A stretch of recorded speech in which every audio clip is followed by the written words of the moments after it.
The best start, but not so much the best finish, although it was still pretty good. I guess you could say. Honestly, though, it was a good finish. They won the Peach Bowl. Let's take a look at what Michigan State did this past season and what they could do going forward in college football. Let's go.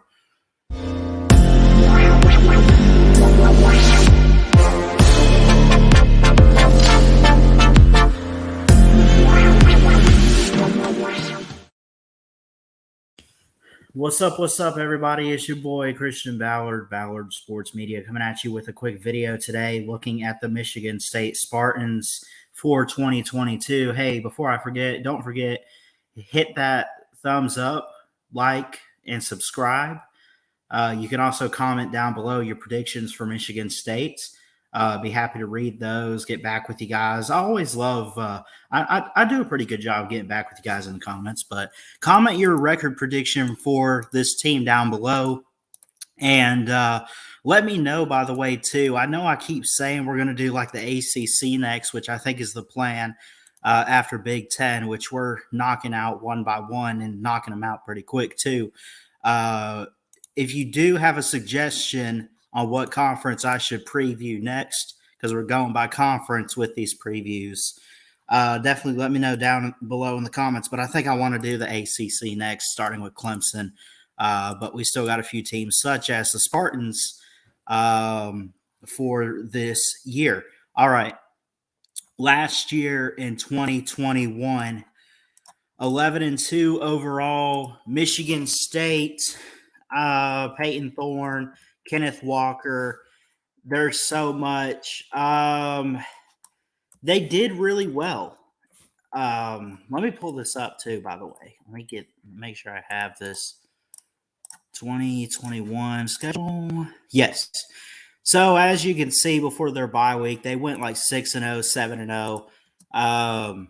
And they had a really good start, I thought, which I think a lot of people would agree. And they had some tough games in there. You know, you had Indiana on the road. You had Miami. You open up with a good team in Northwestern. That's not a bad team there. You got a bye week. Then you get your late stretch, which if they had only beaten, I think if they could have beat Purdue or whoever, see, this is what held them back and allowed Michigan. First off, there's so much that plays into what happened in the Big Ten last year. I'm going to try my best to break it down. Okay. Ohio State lost to Oregon. That's not a conference loss. They lost to Michigan. The only thing that would have Michigan State would have had to either beat Purdue or Ohio State, and they would have made it as the Big Ten East champions. But the tiebreaker is head-to-head competition. Well, there's that. Well, no, I apologize. It's not, because they did beat Michigan. But because Michigan only had the one loss, that's what allowed them to ultimately win their division and go on to play in Indianapolis. Michigan State. Teams like Michigan that you beat, teams like Indiana, teams like Pitt in the Peach Bowl, you beat Kenny Pickett. Really? Come on. That's pretty good. And I think they bring a lot back. I really do. And I think they're set up. You know, it was a great and surprising run that they had. They haven't had 11 or 10 win season since 2015, right? And this is Mel Tucker in like his third year. Here's the thing. They have a lot in front of them. I believe that.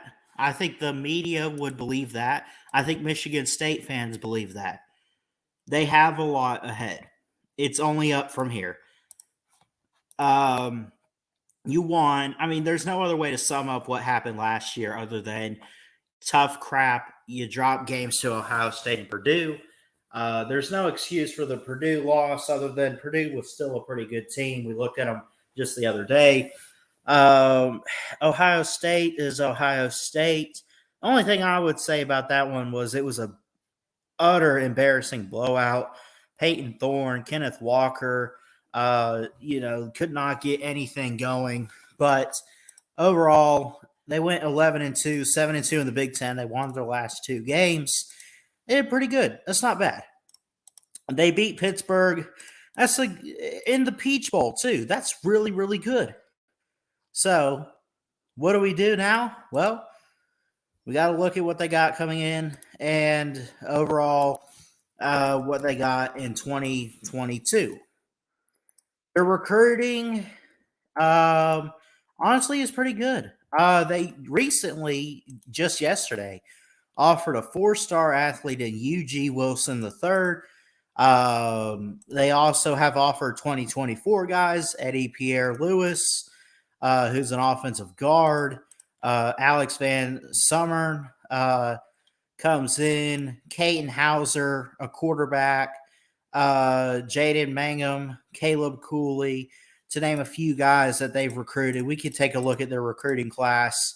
They have done so much. And Mel Tucker's, like I said, only entering year 3 of the program.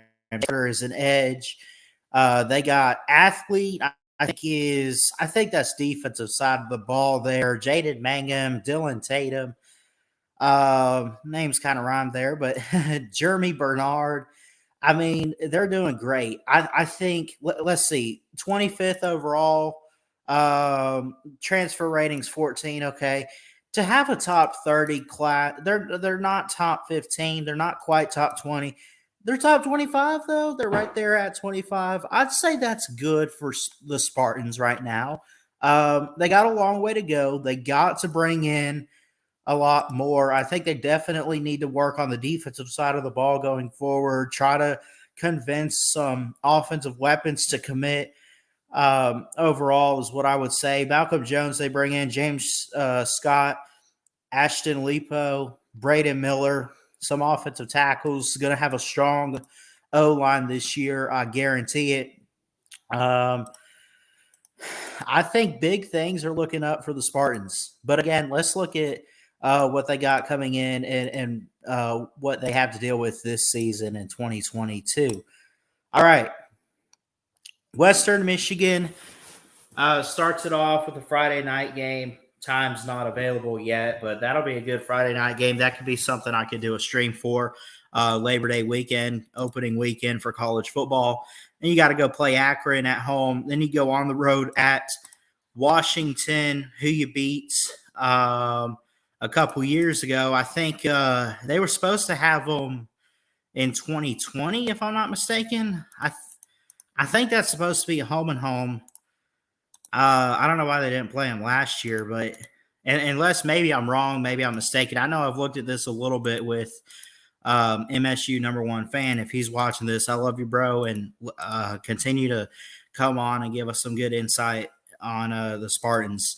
But you play at Washington, you play Minnesota, you play at Maryland, you play Ohio State, you play Wisconsin, you get a bye week, which is perfect timing. You got to go to Ann Arbor. Now, if this game were in East Lansing, I'd say you probably got a leg up to maybe beat them again. Unfortunately, that's not the case. You got to go to Ann Arbor, and Michigan, regardless of what they did this past season, I'm sure is still a little upset about that loss in East Lansing last year, but we'll see. At Illinois, you play Rutgers, Indiana, and then at Penn State. Overall, how would I put this? The trap games are the games you should win but could lose. I think you start out Washington, you should win that game, but you could possibly lose.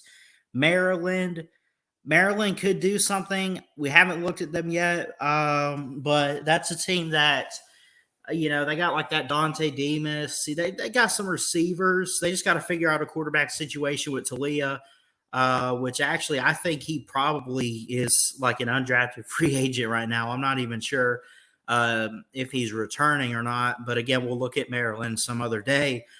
But for now, I want to put him there as a trap game.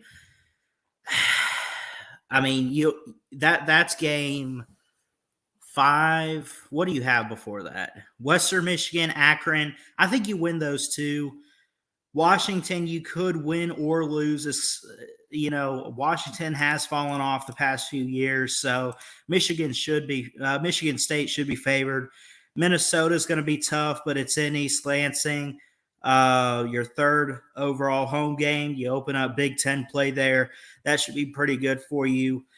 Do they get a little hyped up, though? Do they go 4-0 and go to College Park? Does Maryland, and again, we got to look at Maryland some other day, but could they be 4-0? Could this be an undefeated matchup going into October? That's a great possibility.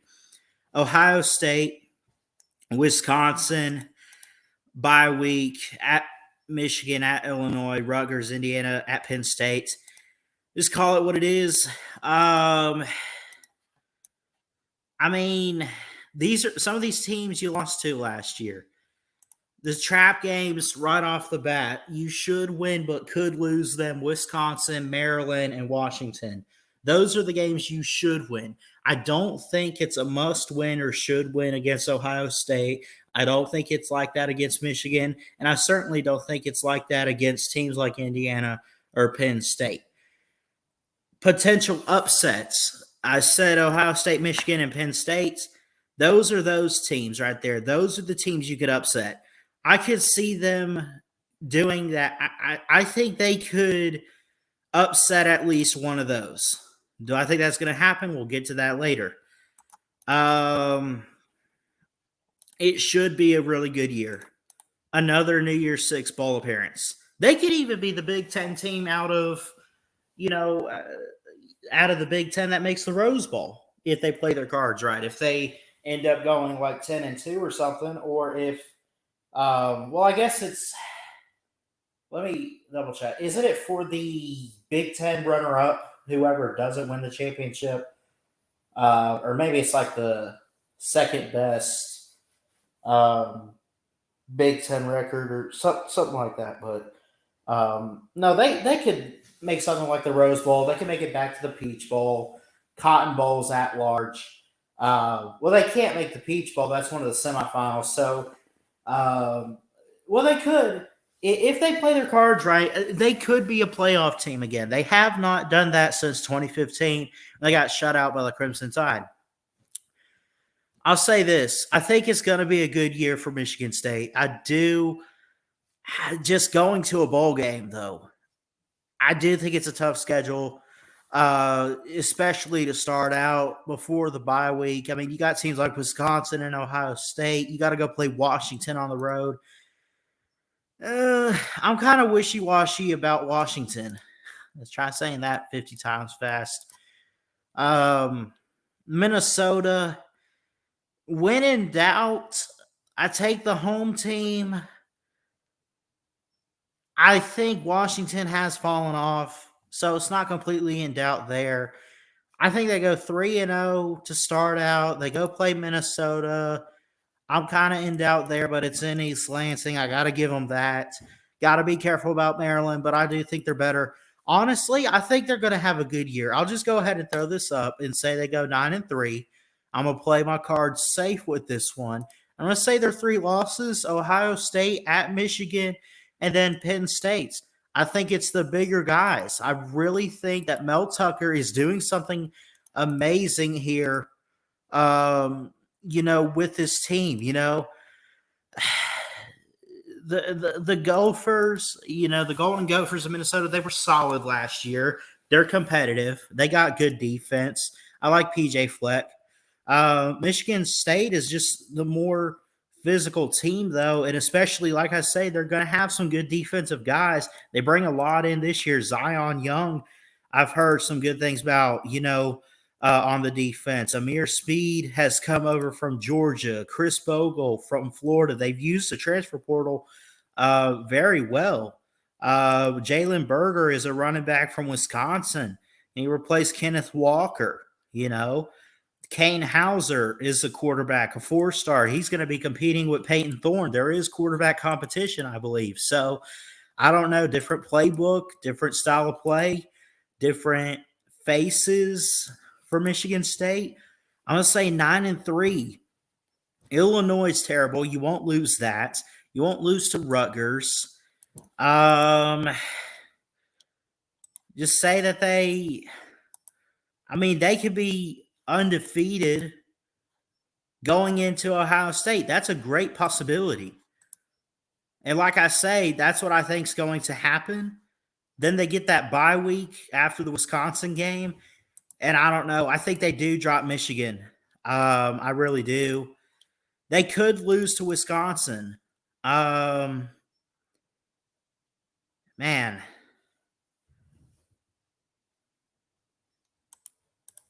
Wisconsin's got a lot of physical toughness. I could see 8-4. I know I put up 9-3. I'll still stick to that on the banner, but it could be 8-4 if you lose back-to-back there with Wisconsin and Ohio State. It's just that game's at home, and you're already coming off a tough loss to Ohio State. Maybe they get hyped up. They say we're better than this, and maybe they just bounce back from it. But again, we'll have to wait and see. But let me hear from you guys in the comments what you think the Spartans will do this year with Mel Tucker in 2022. I say 9-3, and again, I think it's the big boys they lose to: Ohio State, at Michigan, and Penn State. And they bring in a lot with Dylan Tatum, Jeremy Bernard, Caton Hauser, Chase Carter on the defensive side of the ball, Ade Willie on the defensive side of the ball as a 3-star corner. But he's very well built, and he's from IMG Academy in Bradenton, Florida.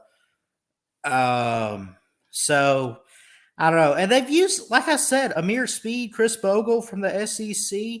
They brought in 3 SEC defensive players, one of which is from Georgia, the other from Florida, and Chris Bogle, and Aaron Brull from Mississippi State up front on the linebacker side. Daniel Barker's a good tight end from Illinois who was a 4-star recruit, 6'4", 230. So I'll say this. I think Michigan State has what it takes to be a very competitive team. They just have that kind of schedule where, they'll have some good talent, and they'll have the names and the voices and the overall skill set, the talent. They will have that. But that schedule, I like Penn State this year. I told you I like Michigan. I told you I like Ohio State. I just like them. I really do. And I think each of those teams is going to have something special, especially Ohio State and C.J. Stroud. And then you look at Penn State's defense and you look at what Michigan brings back. They really only lost a couple players. They still bring back Cade McNamara and some offensive weapons on that side of the ball too. And again, that's in Ann Arbor, so we know about the big house, as they call it, and what that could be. But I'm going to get out of here. I love you guys. Comment down below what you think about Michigan State this year in 2022. Please like, comment, and subscribe right here to Ballard Sports Media for more sports content. And until next time, folks, Ballard Sports Media checking out. Love y'all. Peace out. See ya.